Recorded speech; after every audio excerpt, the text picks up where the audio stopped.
So yan. Good morning mga ka-farmers. So update tayo sa ating punla. Ito na yun yung punla natin mga ka-farmers. Yan. So 7 days na siya ngayon. So mamayang hapon mag-abono ako ng ammonium. So ammonium lang yung abono natin mga ka-farmers. Yan. So bali hybrid to mga ka-farmers. Bali 18 bags siya. Ito mga. So 3 hektarya yung taniman niya mga ka-farmers sa ating punla mga ka-farmers yan. So mamayang hapon pa ako mag-abono sa ating punla. Yan. So doon mga ka-farmers, baka pa yung doon banda sa ating palayan. So dito ko kasi yun pinagpunla kasi hindi masyadong maabot ng baha. Yan, hindi to maabot kahit malaki-laki. Ay masyado to maabot mga ka-farmers yan. So yan. Ito. Sa susunod na linggo mag-update na naman tayo mga ka-farmers. So siguro pangalawang abono na yan. Yan. So ito yung ating punla mga ka-farmers. Yan.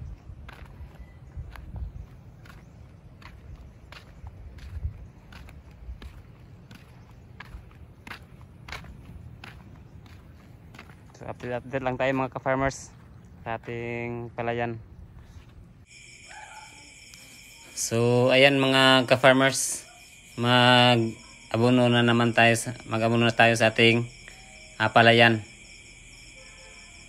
So pang 7 araw niya ngayon mga ka-farmers yung ating punla. Bali yung gamit natin na abono mga ka-farmers ay ammonium lang ang gamit natin. Pwede urea o ang gusto niyo mga ka-farmers, pero sa akin yung gamit ko ngayon ammonium lang. So hindi ko natimbang kung gaano karami yung aking abono kasi wala kasing timbangan mga ka-farmers.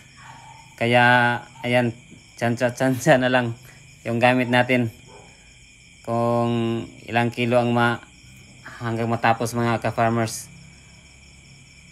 So siguro yan lang ang ating gamit ngayon mga ka-farmers. Yan, iba-iba tayong paraan ng pag-aabono sa punla mga ka-farmers.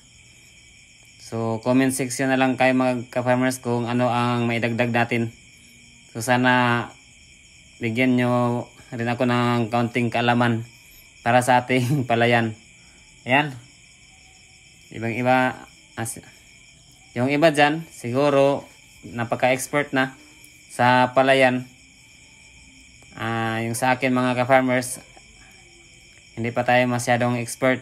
So sana bigyan nyo rin ako ng idea sa pagpapalay mga ka-farmers. Meron pa kasing mga expert dyan na marunong talaga sa punla, sa ng palay. Ayan. Ito yun mga ka-farmers.